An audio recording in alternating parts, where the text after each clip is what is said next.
بسم اللہ الرحمن الرحیم۔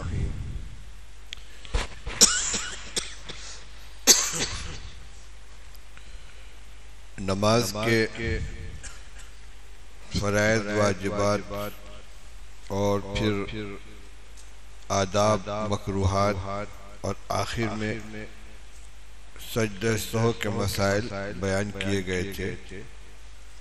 اب متفرق مضامین ہیں نمازی سے متعلق۔ نماز با جماعت کی اہمیت و فضیلت۔ جماعت کی فضیلت اور تاکید صحیح حدیثوں میں اس کثرت سے وارد ہوئی ہے کہ اگر سب کو ایک جگہ جمع کر دیا جائے تو ایک بڑا سا رسالہ تیار ہو جائے۔ ان احادیث سے بلا شبہ یہ معلوم ہوتا ہے کہ جماعت نماز کی تکمیل کے لیے ایک اعلیٰ درجے کی شرط ہے۔ نبی کریم صلی اللہ علیہ وسلم نے کبھی جماعت ترک نہیں فرمائی، حتیٰ کہ مرض کی حالت میں جب آپ کو خود چلنے کی قوت نہ تھی، دو آدمیوں کے سہارے سے مسجد میں تشریف لے گئے اور جماعت سے نماز پڑھی۔ نماز چھوڑنے والے پر آپ کو سخت غصہ آتا تھا، اب جماعت چھوڑنے پر سخت سزا دینے کو آپ کا جی چاہتا تھا۔ روایت مشہور ہے کہ میرے جی چاہتا ہے کہ میں نماز قائم کروں اور ان گھروں میں جا کے آگ لگا دوں کہ جو اذان سننے کے باوجود مسجد میں نہیں آتے۔ دوسری طرف آپ صلی اللہ علیہ وسلم نے جماعت کے فضائل بھی امت کو سنائے تاکہ شوق اور رغبت پیدا ہو۔ چند حدیثیں ملاحظہ فرمائیں۔ حضرت عبداللہ ابن عمر رضی اللہ عنہما سے روایت ہے کہ حضور صلی اللہ علیہ وسلم کا ارشاد ہے کہ جماعت کی نماز اکیلے کی نماز سے 27 درجہ زیادہ ہوتی ہے۔ شیخ الحدیث مولانا زکریا صاحب رحمۃ اللہ علیہ فرماتے ہیں کہ جب آدمی نماز پڑھتا ہے اور ثواب ہی کی نیت سے پڑھتا ہے تو معمولی سی بات ہے کہ گھر میں نہ پڑھے، مسجد میں جا کے جماعت سے پڑھ لے، تاکہ نہ اس میں کچھ مشقت ہے نہ دقت، اور اتنا بڑا ثواب حاصل ہوتا ہے۔ کون شخص ایسا ہوگا کہ جس کو 1 روپیے کے 27 یا 28 روپے ملتے ہوں اور وہ ان کو چھوڑ دے؟ مگر دین کی چیزوں میں اتنے بڑے نفع سے بھی بے توجہ بڑھتی جاتی ہے۔ صحابہ کرام رضی اللہ عنہم کے یہاں جماعت کا اس قدر اہتمام تھا کہ اگر بیمار بھی کسی طرح جماعت میں جا سکتا تھا تو وہ بھی جا کر شریک ہو جاتا تھا، چاہے 2 آدمیوں کو کھینچ کر لے جانے کی نوبت آتی۔ اور یہ اہتمام کیوں نہ ہوتا جبکہ ان کے اور ہمارے آقا نبی اکرم صلی اللہ علیہ وسلم کو اسی طرح کا اہتمام تھا۔ چنانچہ حضرت اسود رحمۃ اللہ علیہ کہتے ہیں کہ ایک روز ہم ام المومنین حضرت عائشہ رضی اللہ عنہ کی خدمت میں حاضر تھے کہ نماز کی پابندی اور اس کی فضیلت اور تاکید کا ذکر نکل گیا۔ اس پر حضرت عائشہ رضی اللہ عنہ نے تائیداً نبی کریم صلی اللہ علیہ وسلم کے مرض وفات کا قصہ بیان کیا کہ ایک نماز کا وقت آیا اور اذان ہوئی۔ آپ نے فرمایا ابو بکر سے کہو نماز پڑھا دیں۔ عرض کیا گیا کہ ابو بکر رقیق القلب آدمی ہے، نرم دل آدمی ہے، جب آپ کی جگہ کھڑے ہوں گے تو بے طاقت ہو جائیں گے اور نماز نہیں پڑھا سکیں گے۔ آپ نے پھر وہی فرمایا۔ خیر، حضرت ابو بکر رضی اللہ تعالیٰ عنہ نماز پڑھانے کے لیے نکلے۔ اتنے میں نبی کریم صلی اللہ علیہ وسلم کو مرض میں کچھ تخفیف معلوم ہوئی تو آپ 2 آدمیوں کے سہارے سے نکلے۔ حضرت عائشہ فرماتی تھی کہ میری آنکھوں میں اب تک وہ حالت موجود ہے کہ نبی کریم صلی اللہ علیہ وسلم کے قدم مبارک زمین پر گھسٹتے ہوئے جاتے تھے، یعنی اتنی قوت نہ تھی کہ زمین سے پیر اٹھا سکے، پیر گھسٹ رہا تھا۔ حضرت ابو بکر رضی اللہ عنہ نماز شروع کر چکے تھے۔ آپ نے چاہا کہ پیچھے ہٹ جائیں، حضرت ابو بکر نے چاہا کہ پیچھے ہٹ جائیں، مگر حضور صلی اللہ علیہ وسلم نے منع فرما دیا اور انہی سے نماز پڑھوائی۔ شارح بخاری علامہ علی رحمۃ اللہ علیہ فرماتے کہ بیماری کے باوجود 2 آدمیوں کو سہارے مسجد میں جماعت میں شرکت سے اندازہ کیا جا سکتا ہے کہ اسلام میں جماعت کی کتنی اہمیت ہے۔ گویا حضور صلی اللہ علیہ وسلم نے اپنے عمل کے ذریعے ساری امت کو ترغیب دی ہے کہ جہاں تک ممکن ہو مسجد کی جماعت میں شرکت کرنی چاہیے۔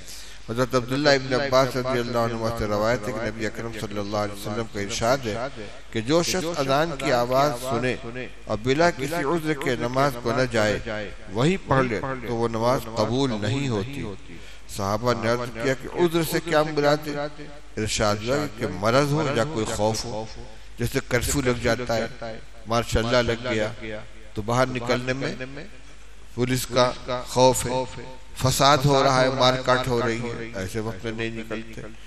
یا فرض کر لیجئے کہیں درندے گلی کے اندر گھوم رہے، گھر سے نکل نہیں سکتے۔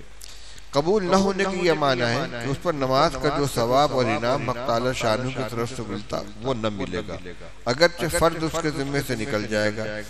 یہ تو ہمارے امام صاحب کے نزدیک ہے، ورنہ صحابہ و تابعین کی ایک جماعت کے نزدیک تو بلا عذر جماعت کا چھوڑنا حرام ہے اور جماعت سے پڑھنا فرض ہے، حتیٰ کہ بہت علماء کے نزدیک نماز ہوتی ہی نہیں۔ حنفیہ کے نزدیک اگرچہ نماز ہو جاتی ہے مگر جماعت کے چھوڑنے کا مجرم تو ہوگا ہی۔ تو رہنے چھوڑو مت، دھوپ آئے گی۔ حضرت معاذ بن انس رضی اللہ تعالیٰ سے مروی ہے کہ حضور صلی اللہ علیہ وسلم نے ارشاد فرمایا کہ سراسر ظلم ہے اور کفر ہے اور نفاق ہے، سراسر ظلم ہے اور کفر ہے اور نفاق ہے اس شخص کا عمل جو اللہ کی منادی یعنی مؤذن کی آواز سنے اور نماز کو نہ جائے۔ کس قدر سخت وعید اور ڈانٹ ہے اس حدیث پاک میں کہ اس حرکت کو کافروں کا فعل اور منافقوں کی حرکت بتایا جا رہا ہے، گویا مسلمانوں سے یہ بات ہو ہی نہیں سکتی۔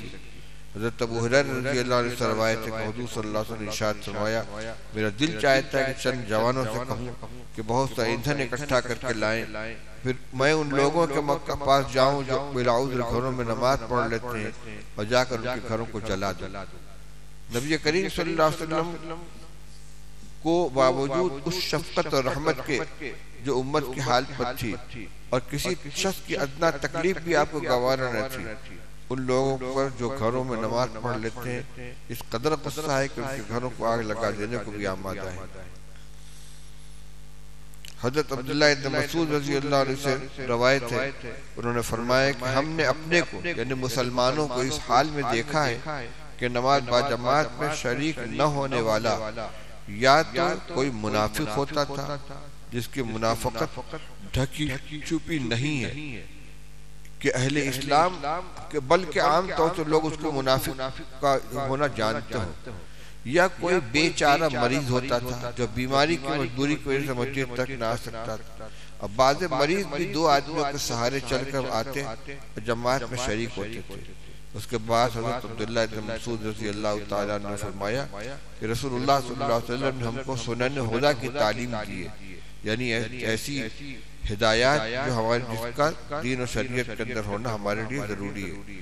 انہی سنن ہدیٰ میں سے ایسی مسجد میں جہاں اذان ہوتی ہے جماعت کے ساتھ نماز ادا کرنا بھی ہے۔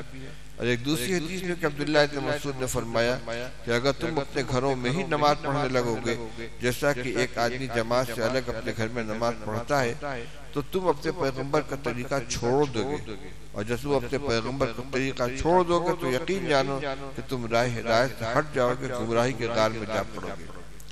یہ روایتیں ہیں۔ ہمارے بزرگوں میں حضرت گنگوہی رحمۃ اللہ علیہ کے بارے میں حضرت مولانا عاشق الہی صاحب میرٹھی لکھتے ہیں کہ آج جبکہ آپ کو دنیا سے اٹھے ہوئے 2 سال ہو گئے، یہ مولانا گنگوہی کی انتقال کے 2 سال بعد کی تحریر ہے۔ آج جبکہ حضرت کو دنیا سے اٹھے ہوئے 2 سال ہو لیے، اگر مخلوق جمع ہو کر پوری ہمت خرچ کرے اور یادداشت کو پوری طرح کام میں لا کر مہینوں بھی سوچے تو انشاءاللہ ایک واقعہ بھی ایسا نہ نکال سکے گی جس میں آپ کی نماز کا قضا ہو جانا یا جماعت سے کاہلی و سستی یا کسی شقی مسلم پسندیدہ امر سے ذرہ برابر بے رغبتی یا غفلت آپ کی ثابت ہوتی ہو۔ دیوبند کے جلسے دستار بندی میں جب آپ تشریف لائے ہیں تو غالباً عصر کی نماز میں ایک دن ایسا اتفاق پیش آیا کہ حضرت مولانا محمد یعقوب صاحب نانوتو قدس سے روح نماز پڑھانے کو مصلف پر جا کھڑے ہوئے۔ مخلوق کے ازدحام و مصافحہ کی کثرت کے باعث باوجود عجلت کے جس وقت آپ جماعت میں شریک ہوئے تو قرت شروع ہو چکی تھی، صرف اتنی تاخیر ہوئی تھی کہ قرت شروع ہو چکی تھی۔ تو سلام پھیرنے کے بعد دیکھا گیا تو آپ اداس اور چہرے پر اضمحلال برس رہا تھا، اور آپ رنج کے ساتھ یہ الفاظ فرما رہے تھے کہ افسوس 22 برس کے بعد آج تکبیر اولیٰ فوت ہو گئی، 22 برس کے بعد افسوس آج تکبیر اولیٰ فوت ہو گئی۔ راجح قول کے مطابق پہلی رکعت کے رکوع تک شامل ہو جانے سے تکبیر اولیٰ کی فضیلت حاصل ہو جائے گی، تاہم بہتر یہی ہے کہ تکبیر تحریمہ کے وقت جماعت میں شامل ہو جایا کرے۔ ہمارے پڑھے لکھے لوگ علماء معمولی سی مشغولیت کی وجہ سے تھوڑی سی راحت کے لیے یا تو اکیلے نماز پڑھ لیتی، اپنی جماعت کر لیتی۔ یاد رکھیے کہ یہ جو کچھ بحث کی جا رہی ہے یہ مسجد کی جماعت کی بات ہے، یہ نہیں کہ بس جماعت سے پڑھ لو، چاہے گھر کے اندر پڑھو چاہے مسجد کے اندر پڑھ لو۔ ایک ہے جماعت سے نماز پڑھنا، ایک ہے مسجد میں جماعت سے نماز پڑھنا۔ یہ ساری تاکیدیں مسجد جماعت میں جماعت سے نماز پڑھنے کی ہیں۔ وہ جو روایت آئی ہے کہ میرا جی چاہتا ہے کہ میں نوجوانوں سے کہوں کہ لکڑیاں اکٹھا کریں اور میں جا کر ان کے مکانات میں آگ لگا دوں جو مسجد میں نہیں آتے، یہ ناراضگی کس بات پر ہے؟ صرف جماعت چھوٹنے پر نہیں بلکہ مسجد میں جماعت میں شریک نہ ہونے پر۔ ورنہ کوئی آدمی کہہ سکتا ہے کہ ہم نے گھر میں جماعت کر لی تھی، کہیں عذر ہو کوئی تو ایسی صورت میں مجبوراً جماعت گھر کے اندر کر لی جائے تو تنہا پڑھنے سے بہتر ہے، لیکن اس کی عادت ڈالنا یہ مناسب نہیں ہے۔ جماعت سے نماز ادا کرنی چاہیے، مسجد کی جماعت۔ یہ جو 27 گنا یا 25 گنا جو اجر و ثواب بیان کیا گیا ہے یہ مسجد کی جماعت کا ہے۔ ایک صحابی غالباً عبداللہ ابن ام مکتوم رضی اللہ تعالیٰ جو نابینا تھے، وہ حضور کی خدمت میں حاضر ہوئے۔ انہوں نے کہا یا رسول اللہ میں نابینا ہوں، مجھے کوئی مسجد تک لانے والا نہیں ہے، تو کیا میں اپنے گھر میں نماز ادا کر سکتا ہوں؟ آپ نے فرمایا ہاں۔ یہ سن کر وہ چلے، چند قدم گئے تھے، رسول اللہ صلی اللہ علیہ وسلم نے آواز دے کر دوبارہ بلایا اور فرمایا کہ اذان کی آواز سنائی دیتی ہے؟ کہنے لگی جی ہاں۔ فرمایا تو پھر گھر میں نماز نہیں پڑھنی، مسجد ہی میں پڑھنی ہے۔ اذان کی آواز سنائی دینے کا یہ مطلب نہیں ہے کہ واقعی اپنے کان سے اذان کی آواز سنے تبھی، بلکہ اذان ہو جانا مراد ہے، اس کا علم ہو جائے کہ اذان ہو گئی ہے۔ اور آج کل ہر مسجد میں جماعت کا وقت متعین ہوتا ہے اور وہاں کا نماز پڑھنے والا اس کو علم رہتا ہے کہ کون سی نماز کئے بجے ہوگی۔ تو اگر اذان کی آواز نہ بھی سنائی دے لیکن علم ہو جائے، دیکھ لے کہ نماز کا وقت ہو گیا، تو اس کو مسجد کے اندر جانا ضروری ہے۔ میں نے سنایا تھا ہمارے بڑے مسجد میں جانے کے لیے نماز کا وقت پوچھتے ہی نہیں تھے، اذان کا وقت پوچھتے تھے، نماز فلاں نماز کی اذان کئے بجے؟ وہ تیاری نماز کے حساب سے نہیں کرتے تھے، تیاری اذان کے حساب سے کرتے تھے۔ جب اذان ہو تو اس وقت اپنی ضرورتوں سے فارغ ہو کر استنجا وغیرہ کر کے وضو سے فارغ ہو جائیں تاکہ مسجد میں جا کر اذان شروع ہو یا اذان ہوتے ہی مسجد کے اندر پہنچ جائیں۔ صف بندی، نماز با جماعت میں صف درست رکھنا یعنی نمازیوں کا ایک ہی لائن میں برابر کھڑا ہونا اور صف کے درمیان فاصلہ نہ رکھنا ضروری ہے۔ یہ لاک ڈاؤن میں جو فاصلے سے کھڑے ہونے کا آرڈر آ گیا اور لوگ الگ الگ دور دور کھڑے ہونے لگے، تو اس کے بعد سے دیکھا یہ جا رہا ہے کہ صف میں ملنے کا اہتمام باقی نہیں رہا، اس کی اہمیت دلوں سے نکل گئی، درمیان میں خلا رہ جاتا ہے اور نماز شروع ہو جاتی ہے، جبکہ حکم یہ کہ مونڈھے سے مونڈھا ملا ہوا ہونا چاہیے، کأنہم بنیان مرصوص، جیسے رانگا پلائی ہوئی دیوار ہوتی ہے جس میں درمیان میں کوئی خلا نہیں ہوتا۔ یہ لاک ڈاؤن کی نحوست سے صفوں میں مل کر کھڑے ہونے کی عادت ختم سی ہو گئی ہے۔ اگر ذرا سی جگہ ہوگی تو پھیل جائیں گے، یہ نہیں ہوگا کہ تھوڑا سا سمٹ کے پیچھے سے کسی اور کو بلا لیں اگر ایک آدمی سے کم کی جگہ لگ رہی ہے درمیان میں تو تھوڑا تھوڑا ہل کر اس جگہ کو زبردستی پور نہیں کرنا چاہیے، بلکہ دائیں بائیں والوں سے تھوڑا سا اور سمٹ جانا چاہیے تاکہ ایک آدمی بیچ میں کھڑا ہو سکے۔ نبی کریم صلی اللہ علیہ وسلم نے نماز با جماعت ادا کرتے ہوئے صفوں کے بارے میں خصوصی تاکید فرمائی ہے۔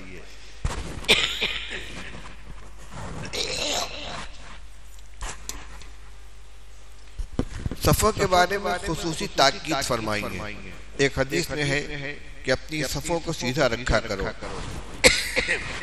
اس لیے کہ صفوں کو سیدھا رکھنے سے نماز مکمل ہوتی ہے۔ صفوا صفوفکم فإن تسویۃ الصفوف من تمام الصلاۃ، صفوں کا درست رکھنا بھی نماز کی تمامیت میں شامل ہے۔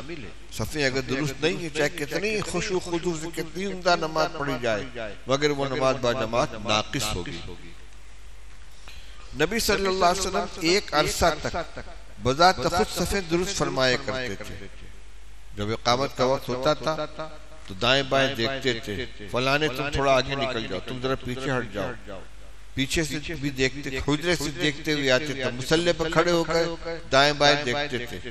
جب سب درست ہو جاتے تب نماز شروع کرتے تھے۔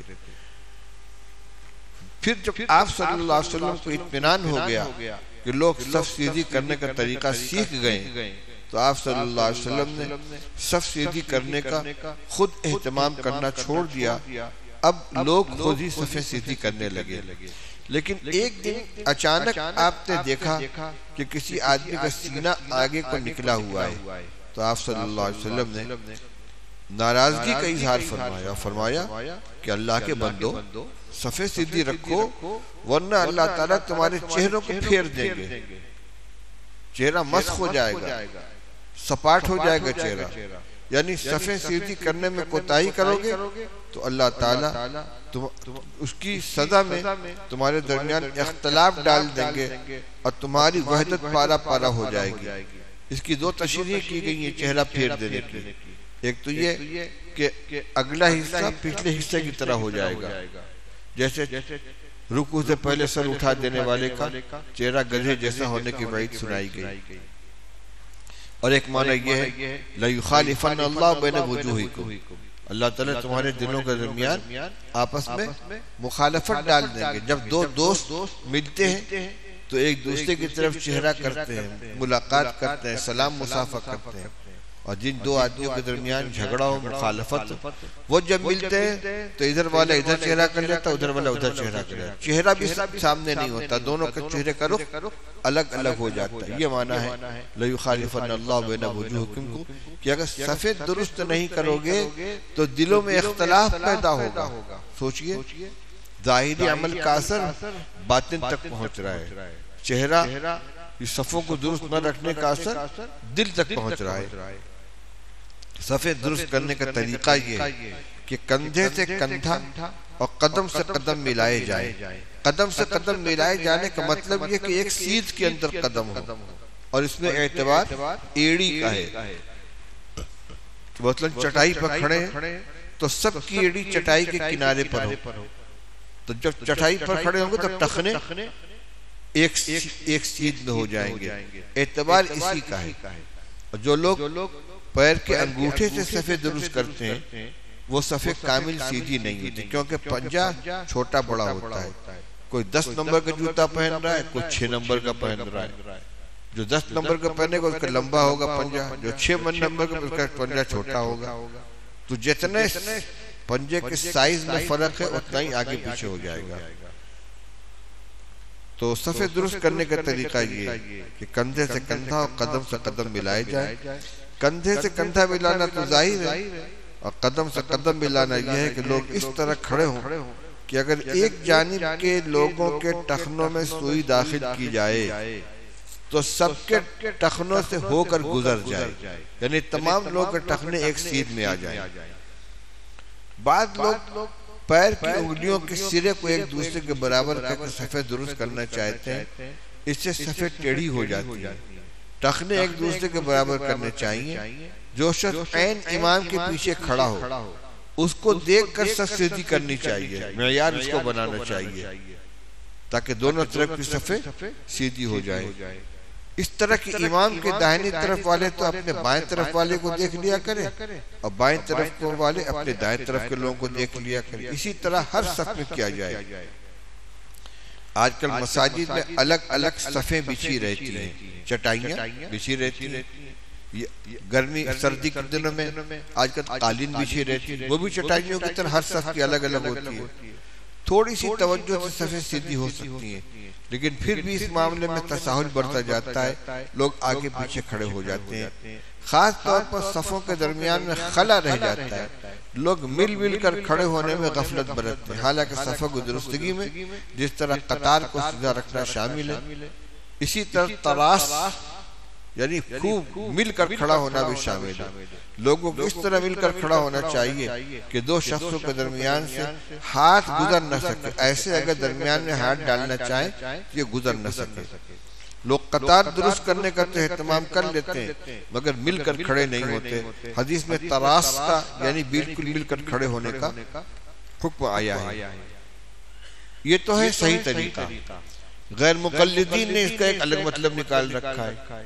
وہ ایک تو کھڑے ہوتے ہیں تو پیر چکرا کے کھڑے ہوتے ہیں، دائیں بائیں کافی کشادہ رہتا ہے، اب پھر ٹخنے کو ٹخنے سے سٹاتے ہیں۔ اب ظاہر بات ہے کہ یہ ٹخنا جو ہے یہ اندر ہے، ایڑی باہر نکلی ہوئی ہے، جب ٹخنے کو ٹخنے سے ملائیں گے تو پیر ایسے ہو جائے گا، تو کئی ایک چیزیں خلاف سنت ہو جاتی ہیں۔ اس کا مطلب ٹخنے کو ٹخنے سے جہاں ملانے کا تذکرہ، اس کا مطلب ہے کہ ٹخنے سیدھ کے اندر آ جائے۔ ٹخنے کو ٹخنے سے ملانا سٹانا نہیں ہے، پیر کو پیر سے سٹا کر کھڑے ہو جائیں، بس اتنا کافی ہے۔ اور اگر پیر کو سٹانا بھی ضروری نہیں ہے، پیر مقابل ہو جائیں ایک دوسرے کے، مونڈھا مونڈھے سے ملا ہوا ہو۔ اور یہ صرف غیر مقلدین کیا، کسی کے یہ طریقہ نہیں، ائمہ میں کوئی اس کا قائل نہیں ہے۔ ہمارے استاد علامہ ابراہیم صاحب بلجاوی رحمۃ اللہ علیہ لطیفہ سناتے تھے، فرمایا کہ میں مدرسہ فتح پوری دلی کے اندر پڑھاتا تھا، وہاں کچھ دن استاد رہے وہ، تو میں مسجد میں دائیں طرف کنارے کھڑا تھا، میرے بائیں طرف میں غیر مقلد آ کر کھڑا ہو گیا، اس نے اپنا پیر پھیلایا، میں تھوڑا سا اور سمٹ گیا، اس نے اور پھیلایا، میں اور سمٹ گیا۔ اس کے بعد کہنے لگا مولوی صاحب وہ تو کہو دیوار آ گئی، ورنہ میں اسے صدر بازار تک لے جاتا۔ فتح پوری مسجد کے داہنی طرف کا محلہ صدر بازار کہلاتا ہے، کہ وہ تو کہو مولوی صاحب دیوار آ گئی، ورنہ میں اسے صدر بازار تک لے جاتا۔ پھیلاؤ بھائی کتنا پھیلاتے ہو۔ یہ حیات بھی عجیب و غریب ہے، کھڑے ہوں گے ہاتھ یوں بندھا ہوا، پیر چکرایا ہوا ہے، نہ اس میں وقار ہے نہ تواضع ہے۔ تواضع کی حیات کوئی اپنے کسی بڑے کے سامنے کوئی کھڑا ہو تو اسی طرح کھڑا ہوگا، اپنے بڑے کے سامنے کھڑا ہوگا تو ایسے ہی کھڑا ہوگا، حیات بگڑ جاتی ہے۔ تواضع بھی ہونی چاہیے، وقار بھی ہونا چاہیے، وقار کی کیفیت ہونی چاہیے، اللہ تعالیٰ کے سامنے کھڑے ہوئے ہیں۔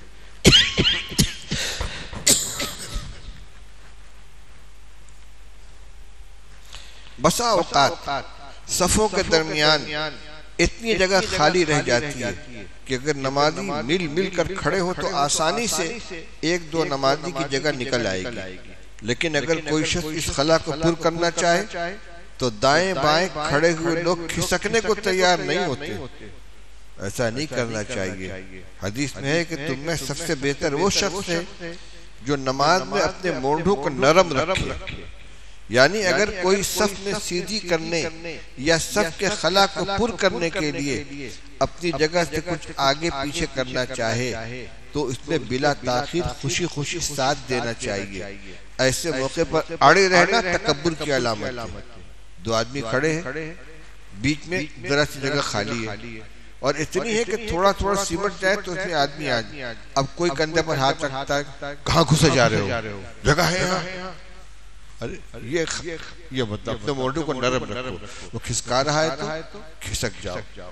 اگر آگے پیچھے ہیں کوئی ذرا سا منڈے پر ہاتھ رکھتا ہے کہ تھوڑا سا آگے ہو جاؤ تو اڑ گئے، کون چھو رہا ہے؟ نہیں۔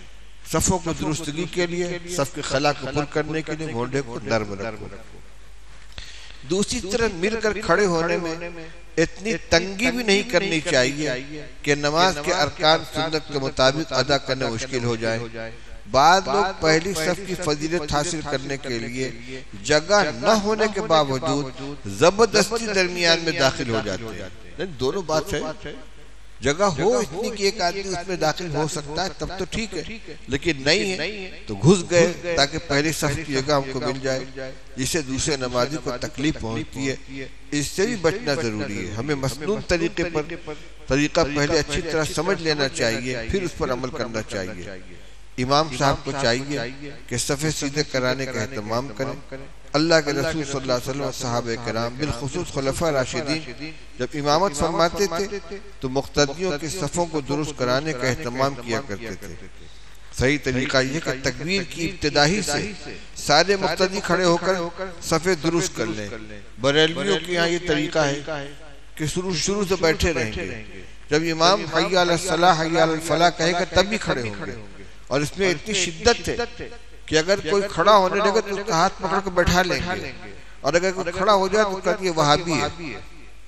حالانکہ کتابوں میں جو لکھا ہوا ہے وَيَقُومْ عِنْدَ حَيَّ عَلَى الصَّلَاةِ حَيَّ عَلَى الصَّلَاةِ پر کھڑا ہو جائے، جی کیا ہے وہ؟ گستاخ رسول ہے۔ اچھا یہ جو نماز میں بعض کتابوں میں لکھا ہے کہ یقوم عند حی علی الفلاح، حی علی الفلاح کے وقت کھڑا ہو جائے، تو تحتاوی علی الدر المختار، علامہ شامی کی جو در مختار ہے اس کی شرح تحتاوی، اس میں صاف لکھا ہوا ہے کہ یہ کھڑے ہونے کی ابتدا نہیں بلکہ بیٹھے رہنے کی انتہا ہے۔ یعنی اگر اب تک کھڑا نہیں ہوا ہے تو حی علی الصلاح کے بعد بیٹھے رہنے کی گنجائش نہیں، اس وقت ضرور کھڑا ہو جانا چاہیے۔ یعنی کہ اس وقت کھڑا ہو، اس وقت تک ضرور کھڑا ہو جائے۔ اگر کوئی کمزور ہے، اٹھا نہیں جا رہا ہے، چاہتا ہے کہ میں جماعت میں جب ضروری ہوگا تب کھڑے ہوں گے تو اس کے لیے اتنی گنجائش ہے، لیکن صفیں درست کرنے کے لیے کھڑا شروع سے ہونا ہے۔ صحیح طریقہ یہی ہے کہ تکبیر کی ابتدائی سے سارے مقتدی کھڑے ہو کر صفیں درست کریں۔ حافظ ابن حجر رحمۃ اللہ علیہ نے مصنف عبد الرزاق کے حوالے سے یہ روایت نقل کی ہے کہ حضور صلی اللہ علیہ وسلم کے وقت میں لوگ مؤذن کے اللہ اکبر کہتے ہی کھڑے ہونا شروع کر دیتے تھے، اور آپ صلی اللہ علیہ وسلم کی مصلی پر تشریف لانے سے پہلے صفیں سیدھی ہو جایا کرتی تھی۔ آپ اپنے حجرے سے نکل کر آتے تھے، نماز پڑھانے کی جگہ پر پہنچتے تھے، اس سے پہلے صفیں درست ہو جاتی تھی۔ ظاہر بات ہے کہ حی علیہ السلام اگر کھڑے ہوں گے تو اتنی دیر میں صفیں کیسے درست ہوں گی؟ احادیث میں پہلی صف کی بڑی فضیلتیں والی دی ہیں۔ حضرت ابو ہریرہ رضی اللہ تعالیٰ فرماتے ہیں کہ حضور صلی اللہ علیہ وسلم نے ارشاد فرمایا کہ اگر تمہیں یہ پتہ چل جائے کہ صف اول میں نماز پڑھنے کا کتنا ثواب ہے تو پھر قرآن اندازی کر کے پہلی صف میں پہنچنے کی کوشش کرو۔ ہر آدمی چاہے گا کہ میں پہلی صف میں نماز پڑھوں گا، اور سب کے لیے جگہ ہے نہیں تو پھر قرآن اندازی کی جائے کہ جس کا قرآن میں نماز نام نکلے وہ آگے آئے۔ یعنی ہر آدمی چاہے گا کہ وہ صف اول میں شامل ہو، اور جب سب کو جگہ نہ مل پائے گی تو قرار ڈال کر جس کا نام نکلے گا وہی صف اول میں آ کر کھڑے ہونے کا مستحق ہوگا۔ ایک دوسری حدیث میں ہے کہ رسول اللہ صلی اللہ علیہ وسلم نے فرمایا کہ بے شک اللہ تعالیٰ اور اس کے فرشتے پہلی صف کے لیے رحمت کی دعا کرتے ہیں۔ بات یاد رہنی چاہیے، پہلی صف کا مطلب پہلے آنا، جلدی مسجد میں آنا اور پہلی صف میں بیٹھنا یہ نہیں ہے کہ آئے تو ہے سب سے اخیر میں اور صفیں چیرتے ہوئے پہلی صف میں جا کے گھس کے بیٹھ گئے۔ کیوں؟ اتم الصف الاول فالاول، پہلی صف پہلے پوری کرو، پھر دوسری صف پوری کرو، پھر تیسری صف پوری کرو۔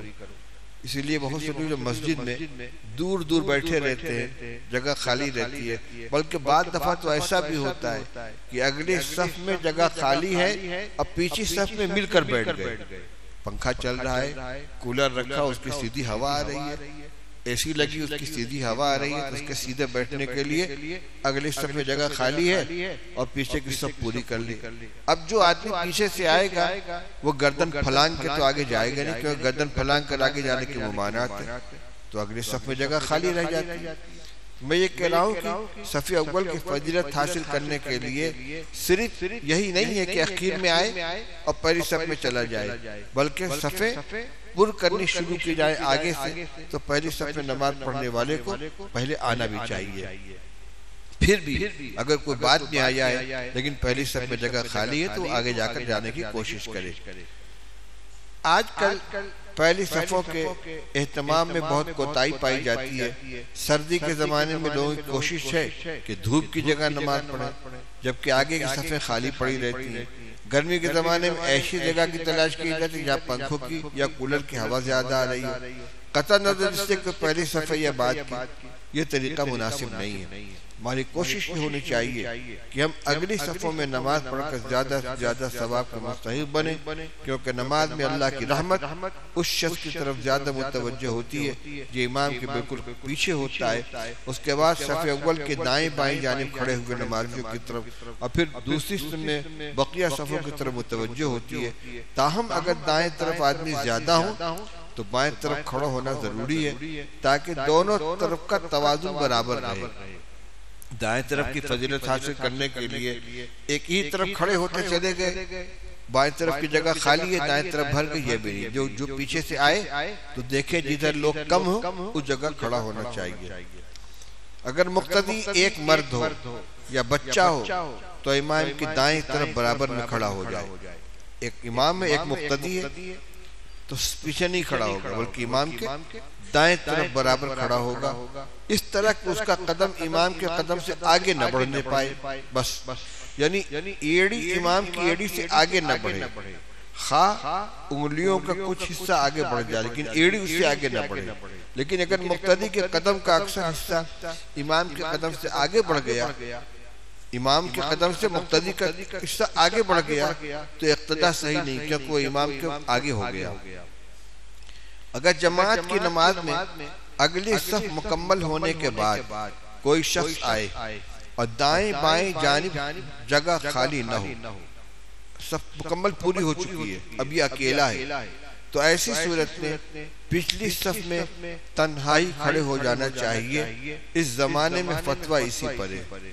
کتابوں میں تو مسئلہ یہ لکھا ہے کہ رکوع تک انتظار کرے، اگر کوئی اور نمازی آ گیا تو اس کے ساتھ مل کر کھڑا ہو جائے، اور اگر کوئی نہ آئے تو اگلی صف میں سے کسی کو کھینچ لے اور اپنے ساتھ کھڑا کر لے، کیونکہ اکیلے نماز پڑھنے سے منع کیا گیا ہے۔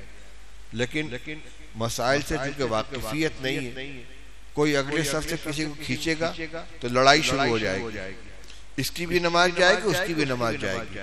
اس لیے جہالت اور ناواقفیت کے عام ہونے کی وجہ سے فتویٰ اسی پر ہے کہ رکوع تک انتظار کر سکتا ہے، لیکن اگر امام رکوع میں چلا گیا تو پھر کسی کو کھینچے گا نہیں بلکہ اکیلا ہی پیچھے نیت باندھ لے گا۔ اس زمانے میں فتویٰ اسی کے اوپر ہے۔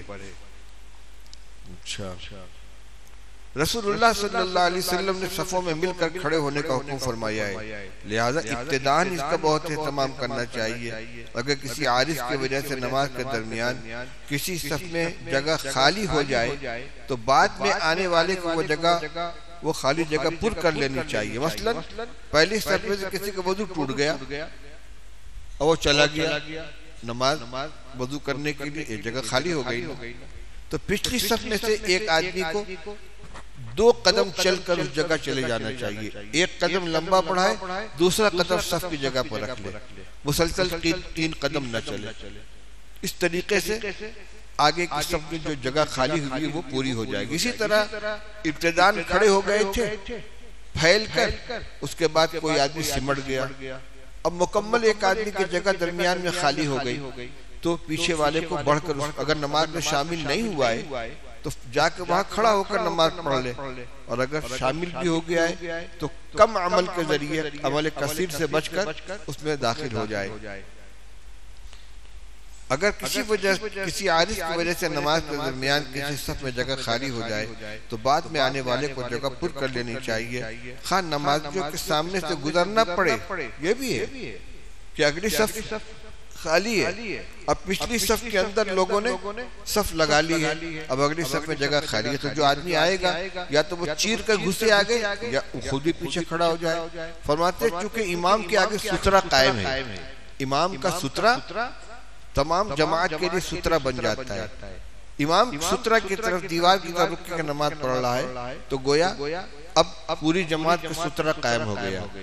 اگلی صف کے اندر خالی جگہ کو پر کرنے کے لیے اگر نمازی کے آگے سے گزر کے وہاں تک جانا پڑ جائے تو جا سکتے ہیں۔ اب جب یہ مسئلہ ہو گیا، یہ بھی معلوم ہو گیا کہ اگر کسی آدمی کا وضو ٹوٹ گیا اور اس کو مسجد سے نکلنا ہے نماز اپنا وضو کرنے کے لیے، اس کو بھی اگر نمازیوں کے آگے سے گزرنا پڑ جائے تو گزر کر جا سکتا ہے۔ اگر مسجد میں جگہ کی تنگی ہے تو ستون کے درمیان صف بنانے کی بھی گنجائش ہے، اور اگر مسجد میں گنجائش ہے تو بہتر یہ کہ ستون کے درمیان میں صف نہ بنائی جائے، اس لیے کہ بعض فقہا نے ستون کے درمیان، بعض فقہا کے نزدیک ستون کے درمیان صف بنانا مکروہ ہے، لیکن اگر کبھی ستون کے درمیان چند لوگ کھڑے ہو گئے تو نکیر کرنے میں شدت نہیں کرنی چاہیے، ہٹو یہاں نماز نہیں، اس طرح نہیں، اس لیے کہ احناف کا اصل مذہب مطلق عدم کراہت، مطلقاً عدم کراہت کا ہے۔ ہاں اگر ستون بے ترتیب بنے ہوئے ہو، کوئی ستون آگے کوئی پیچھے، تو جس کی وجہ سے صفیں ٹیڑھی ہونے کا خطرہ ہو تو اس طرح کے ستونوں کا مابین ٹیڑھی صف بنا کر کھڑا ہونا مکروہ ہوگا۔ بہت جگہ درمیان میں جو کھمبے ہوتے ہیں ان کے درمیان میں کھڑے ہوں گے تو صف کٹے گی، تو اگر نمازیوں کی تعداد اتنی ہے کہ وہاں کھڑے ہوئے بغیر بھی تمام لوگ مسجد کے اندر آ جائیں گے تو وہاں صف نہ لگائیں، لیکن اگر جمعہ کے دن ہے، عیدین کا موقع ہے، بارش ہو رہی ہے یا نمازی زیادہ ہیں، باہر جگہ نہیں ہے، تو ستونوں کے درمیان بھی صف لگائی جا سکتی ہے۔ کتنا باقی ہے بھائی؟ 14 منٹ ہے۔ ایک مسئلہ اور ایک باب اور ہو جائے، مسبوق کی نماز، جس کی رکعت چھوٹی ہو اس کی نماز کے مسائل۔ نمازی کی کتنی قسمیں ہیں؟ ایک امام ہے اور دوسرے اس کے پیچھے جماعت سے نماز پڑھنے والا مقتدی ہے، اور تنہا پڑھنے والا منفرد ہے، اور شروع نماز میں امام کے ساتھ شامل نہیں ہو سکے، رکعتیں چھوٹ گئے، اس کو کیا کہیں گے؟ مسبوق۔ اور جو شروع سے شامل رہا اور درمیان میں وضو ٹوٹ جانے کی وجہ سے چلا گیا، اس کو کیا کہیں گے؟ لاحق۔ جس کی مسبوق کا الٹا، شروع کی نماز امام کے ساتھ ہے اور آخر کی نماز اس کو تنہا پڑھنی پڑ گئی، تو مسبوق عموماً لوگ ہو جاتے ہیں۔ حالانکہ یہ بھی اچھی چیز نہیں ہے، جب نماز کا وقت متعین ہے، جماعت معلوم ہے، 2 منٹ پہلے آدمی آ جائے مسجد میں، یہ کیا کہ جماعت شروع ہونے کے بعد مسجدوں کے اندر جتنے اصل نمازی ہوتے ہیں اتنی ہی تعداد مسبوقین کی بھی ہوتی ہے۔ یہ بڑی غفلت کی چیز ہے۔ اتفاقاً کسی کی رکعت چھوٹ گئی تو دوسری بات ہے، لیکن اس کی عادت ڈال دینا کہ جب گھڑی دیکھ رہے ہیں، جب جماعت شروع ہونے کا وقت تب گھر سے نکلے، ظاہر بات ہے کہ رکعت چھوٹے گی۔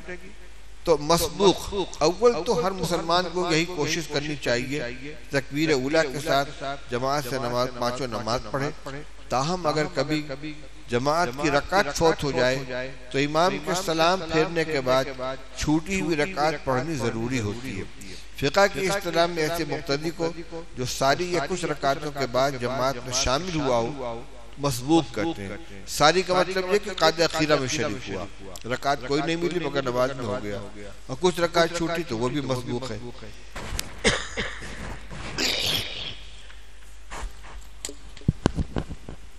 فقہ کی کتابوں میں مسبوق کے بھی مستقل احکام ہیں جن کو جاننا اور ان کو مستحضر رکھنا، یاد رکھنا ضروری ہے، اس لیے کہ غلطی کی وجہ سے کبھی نماز ہی فاسد ہو سکتی ہے، کبھی نماز کا ثواب کم ہو سکتا ہے۔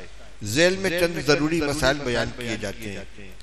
اگر کسی شخص کی ظہر یا عصر میں مثلا 3 رکعتیں نکل گئی، 1 رکعت امام کے ساتھ ملی اور امام کے ساتھ صرف 1 رکعت ملی ہے، تو یہ شخص امام کے سلام پھیرنے کے بعد جب اپنی فوت شدہ 3 رکعتیں ادا کرے گا تو ترتیب یہ رہے گی کہ پہلی رکعت میں سورہ فاتحہ کے بعد سورت ملائے گا، پھر رکوع سجدہ کرنے کے بعد قعدہ کرے گا اور تشہد پڑھے گا، پھر باقی 2 رکعتوں میں سے پہلی رکعت میں سورت ملائے گا اور تیسری رکعت میں صرف سورہ فاتحہ پڑھے گا۔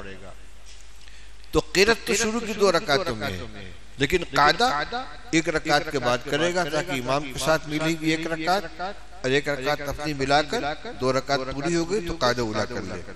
اگر کسی شخص کی امام کے ساتھ مغرب کی صرف 1 رکعت ملی تو وہ ما بقیہ 2 رکعتوں میں سورہ فاتحہ کے ساتھ سورت ملائے گا، دونوں میں ملائے گا۔ اب بہتر یہ ہے کہ دونوں رکعتوں میں قعدہ کرے، گویا 3 قعدے ہو جائیں گے، 1 امام کے ساتھ اور 2 اپنی نماز میں۔ لیکن اگر پہلی رکعت میں قعدہ نہیں کیا، صرف دوسری رکعت میں قعدہ کیا تو بھی نماز درست ہو جائے گی اور سجدہ سہو لازم نہیں ہوگا۔ کل یہ مسئلہ بتلا دیا تھا۔ جہری نماز میں امام کے ساتھ شامل ہو کر تحریمہ کے بعد مسبوق ثنا نہیں پڑھے گا۔ اگر امام قرأت شروع کر چکا ہے اور پہلی رکعت ہے تو دعائے ثنا نہیں پڑھے گا، بلکہ امام کے سلام پھیرنے کے بعد جب اپنی فوت شدہ نماز پڑھنے کے لیے کھڑا ہوگا اس وقت ثنا پڑھے گا اور تسمیہ و تعوذ بھی پڑھے گا، اس لیے اس کو قرأت کرنی ہے۔ اپنی چھوٹی ہوئی نماز پوری کرنے میں سورہ فاتحہ و سورت پڑھنی ہے تو اعوذ باللہ بسم اللہ بھی پڑھے گا۔ البتہ سری نمازوں میں جس میں جس رکعت میں بھی حالت قیام میں شامل ہو مسبوق تکبیر تحریمہ کے بعد ثنا پڑھ لے گا، لیکن اعوذ باللہ بسم اللہ نہیں پڑھے گا۔ اگر مسبوق نے امام کو رکوع یا سجدے کی حالت میں پایا تو اس کو ثنا پڑھنے کے بعد اور اس کو ثنا پڑھنے کے بعد رکوع یا سجدے میں شامل ہونے کی امید ہو تو اس کو تکبیر تحریمہ کہہ کر ہاتھ باندھ لینا چاہیے، پھر ثنا پڑھ کر رکوع یا سجدے میں شامل ہونا چاہیے۔ اور اگر امید نہ ہو کہ میں ثنا پڑھوں گا تو یہ امام سر اٹھا دے گا تو بغیر ہاتھ باندھے اور بغیر ثنا پڑھے رکوع یا سجدے میں شامل ہو جانا چاہیے۔ البتہ 1 تکبیر کہے گا نماز میں داخل ہونے کے لیے اور 1 تکبیر کہے گا رکوع یا سجدے میں جانے کے لیے۔ اگر مسبوق امام کو قعدہ کی حالت میں پائے تو پہلے تکبیر تحریمہ کہنی چاہیے، اس کے بعد تکبیر کہتے ہوئے قعدے میں شامل ہونا چاہیے، ثنا نہیں پڑھنی چاہیے، خاص سری نماز ہو یا جہری نماز ہو۔ اس صورت میں بھی تکبیر تحریمہ کے بعد ہاتھ نہیں باندھے جائیں گے، صرف اللہ اکبر کہہ کر دوبارہ تکبیر کہہ کے قعدہ میں جا کر بیٹھ جائے۔ مسبوق کو اس وقت کھڑا ہونا چاہیے جب اسے اطمینان ہو جائے کہ امام کے ذمہ کوئی سجدہ سہو نہیں ہے۔ یہ اطمینان امام کے دوسرے سلام پھیرنے سے ہوتا ہے، کیونکہ 1 سلام کے بعد ممکن ہے سجدہ سہو کرے، اس لیے مسبوق کو اس وقت کھڑا ہونا چاہیے جب امام دوسرا سلام پھیرنے لگے۔ مسبوق کو کب کھڑا ہونا چاہیے اس بارے میں اصل حکم یہ ہے کہ مسبوق کو اس وقت کھڑا ہونا چاہیے جبکہ اس کو معلوم ہو جائے کہ امام پر سجدہ سہو واجب نہیں ہے۔ اس کی تعیین میں فقہا کے 2 قول ہیں۔ نمبر 1، امام جب دوسرا سلام پھیرنا شروع کرے تو مسبوق کھڑا ہو جائے، یا دوسرا سلام مکمل ہونے کے تھوڑی دیر بعد کھڑا ہو جائے۔ اس سے معلوم ہے کہ پہلے سلام کے فوراً بعد مسبوق کو کھڑا نہیں ہونا چاہیے، بلکہ دوسرا سلام شروع ہونے کے بعد یا دوسرا سلام مکمل ہونے کے بعد کھڑا ہونا چاہیے۔ لیکن بہتر یہی کہ دونوں طرف کا سلام پھر جانے دیں۔ کیوں؟ کل مسئلہ بتلایا تھا کہ اگر امام کے ذمہ سجدہ سہو واجب ہے اور دونوں طرف سلام پھیرنے کے بعد اسے یاد آیا کہ مجھے سجدہ سہو کرنا ہے تو سجدہ سہو میں چلا جائے گا، تو گویا دوسرا سلام مکمل ہونے کے بعد بھی سجدہ سہو کا امکان ہے۔ اس لیے جب امام دوسرا سلام پھیر لے تب مسبوق اپنی رکعت پوری کرنے کے لیے کھڑا ہو۔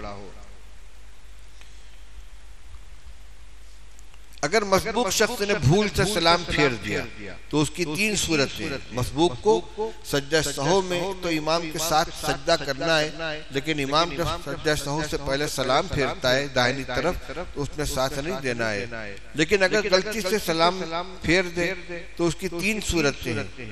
امام سے پہلے سلام پھیرا، امام کے بالکل ساتھ ساتھ سلام پھیرا، امام کے بعد سلام پھیرا، جیسا کہ عام طور سے ہوتا ہے۔ تو ان میں سے پہلی 2 صورت میں مسبوق پر سجدہ سہو واجب نہیں ہے۔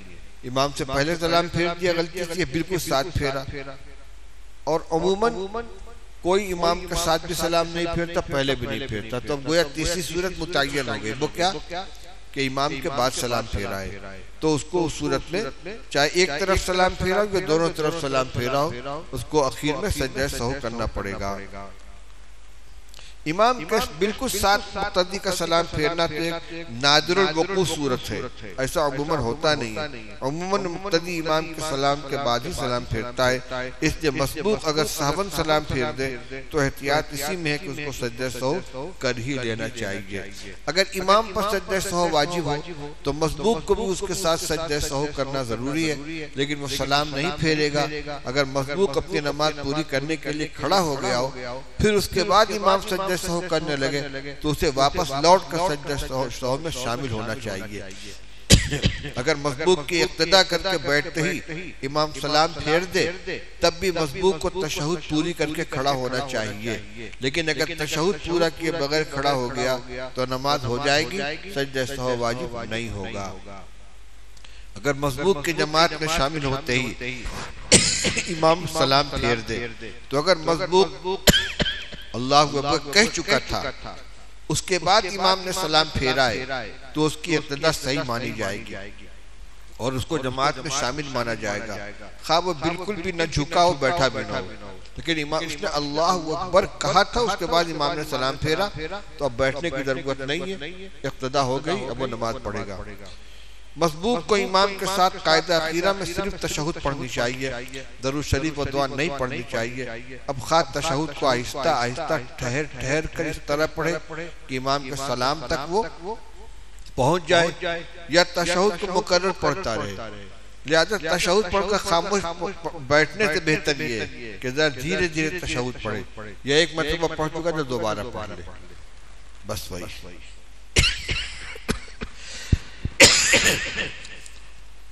اگر کسی مسجد میں امام کے پیچھے والے مصلی کو رکوع و سجدہ کرنے میں پریشانی ہو تو کیا امام مقتدیوں کے ساتھ صف میں تھوڑا آگے کھڑا ہو کر امامت کر سکتا ہے؟